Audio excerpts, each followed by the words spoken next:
Hello, everybody. I am Dr. Daniel Fernandes Melo from Brazil.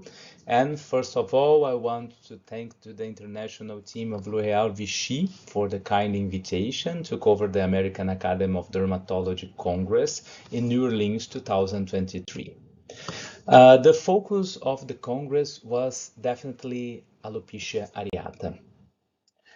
They highlighted that JAK inhibitors were considered as first-line therapy for the treatment of severe alopecia areata. We know that currently we consider it as severe alopecia areata, even with scalp involvement less than 50%, if it has a high psychosocial impact and/or affects eyelashes and eyebrows, and/or there is failure to classic therapy. The speakers reinforced the importance of early treatment, which means onset of the disease in less than 4 years. So, alopecia areata has a better prognosis if treated as soon as possible. Severe alopecia areata is now considered a chronic disease. Therefore, continuous treatment is required. Topical JAK inhibitors, unfortunately, has not been shown to be effective in the most recent studies. And for pediatric population, 2 years and older, we prefer tofacitinib as the baricitinib children's trial is still ongoing. Dupilumab has emerged as an option for alopecia areata associated with atopic dermatitis, especially if serum IgE is greater than 200. Avoid reducing the dose of baricitinib from 4 mg per day to 2 mg per day, especially abruptly, due to the high risk of alopecia areata relapsing. Psychosocial support for alopecia areata patients and family and social awareness were highlighted in several presentations. For oral baricitinib, we have to wait up to 9 months for onset of clinical response rather than 6 months as usual. There are many cases with late positive response.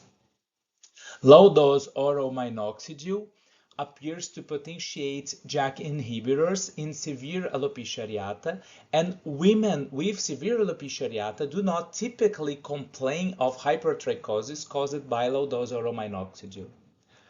Loss of eyebrows greatly impacts self-esteem, therefore intralesional steroids are recommended.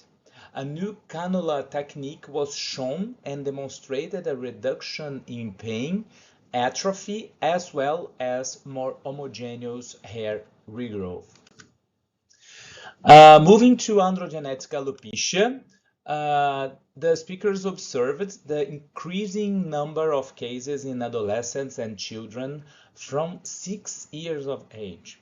They recommended to investigate together with an endocrinologist to rule out tumors and congenital adrenal hyperplasia. And the initial studies with low-dose oral minoxidil for children and adolescents show apparent drug safety, but still no dose standardization. Regenerative therapy and exosomes were cited as novelties, but without clinical studies. Then they even have several warnings from the CDC and from the FDA for their practice. Dutasteride again proved to be superior to finasteride in efficacy in recent studies and showed the same safety profile. And sublingual minoxidil 4.05 milligrams per day emerged from the group of Professor Sinclair from Australia as an option with greater bioavailability.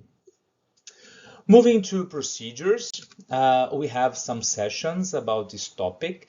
The speakers showed the benefit of using non-ablative fractional lasers such as Erbium 1550 and the Yagi 2940 in the smooth mode and Thulium 1927 as a complementary treatment in androgenetic alopecia. They increase angiogenesis and stimulate the beta-catenin WNT pathway. Microneedling and MMP, the Brazilian technique, were cited as adjuvant options to androgenetic alopecia treatment, and mesotherapy with minoxidil was highlighted as a promising option. Mesotherapy with dutasteride every 3 months proved to be effective and safe with no systemic side effects in more than 500 patient studies. PRP continues to have controversial studies with controversial results and is still not widespread throughout the world, as there are different regulations for each country regarding the use of blood products in outpatient clinics. Hair transplant surgeons reinforced the importance of the clinical dermatologist to densify the donor area in the occipital area as one of the targets of AGA treatment. And no-shaven or partial shaven follicular unit extraction technique is gaining popularity among women as it allows them to have hair transplant without having to shave all the hairs. Here is a slide from Dr. Sergio Vanos Galvan class showing his technique that allows women to use her hair and have the surgery without shave all the hair. The rationale for using botulinum toxin to treat androgenetic alopecia seems to exist according to this publication at the beginning of my PhD, but the clinical results of the few clinical trials do not confirm this hypothesis. Hydrodermabrasion was cited as an option for deeper cleaning of the scalp and reduction of inflammation. And the last topic that I would like to cover and share with you is scarring alopecia.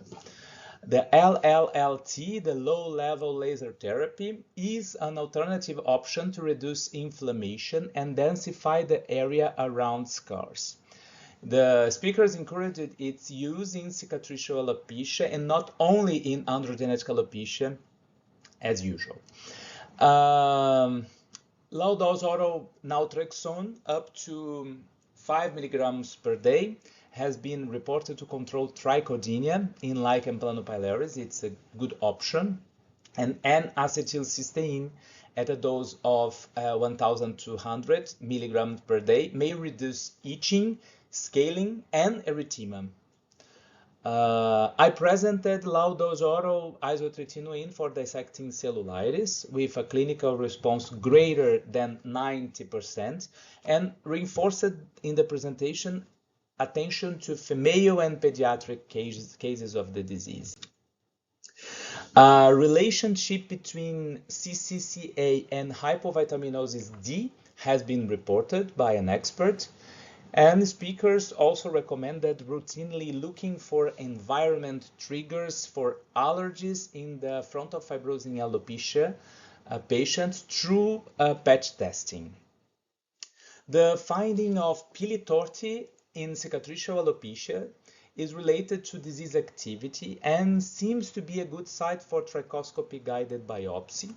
However, perifollicular scales did not prove to be good markers of frontofibrosing alopecia activity. And the last information that I would like to share with you is that these new trichoscopic findings that was called sign-post sign in FFA eyebrows, which have a disorganized appearance, showing hairs in several different directions. This is a slide from Dr. Lidia Rudnika's class showing the sign-post sign growing in different directions in front of fibrosing alopecia eyebrows.